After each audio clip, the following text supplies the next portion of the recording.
माननीय supreme court के 7 न्यायाधीशों की संवैधानिक पीठ द्वारा अभी हाल ही में 1 अगस्त 2024 को देश में अनुसूचित जाति व अनुसूचित जनजाति के आरक्षण के संदर्भ में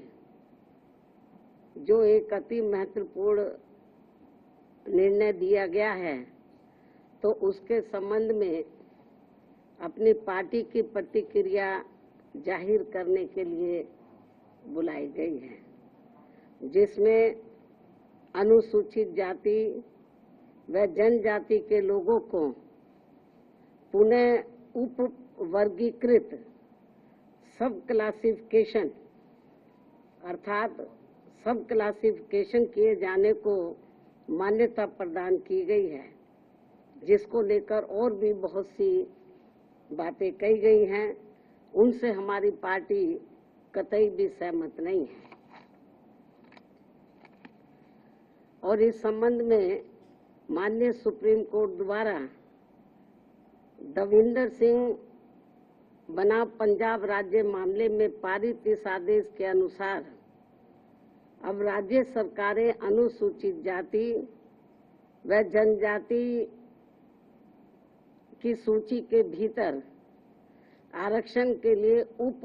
वर्गीकरण अर्थात नई सूची बना सकेंगी, जिससे फिर अनेकों समस्याएं उत्पन्न होंगी। और अब माननीय सुप्रीम कोर्ट ने अपने 1 अगस्त 2024 के इस निर्णय से 20 वर्ष पूर्व दिया गया निर्णय, जो सन 2004 में 5 न्यायाधीशों की संवैधानिक पीठ द्वारा ईवी चिनैया बनाम आंध्र प्रदेश राज्य में दिया गया था,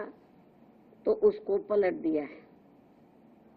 जिसमें अनुसूचित जातियों व अनुसूचित जनजातियों के भीतर किए जाने वाले वर्गीकरण को मान्यता देने से इनकार कर दिया गया था। और ये भी कहा गया था कि अनुसूचित जातियों व अनुसूचित जनजातियों के भीतर उप वर्गीकरण नहीं किया जा सकता है, क्योंकि वे एक ही समरूप अर्थात समान वर्ग में आते हैं। माननीय सुप्रीम कोर्ट ने वर्ष 2004 के अपने निर्णय में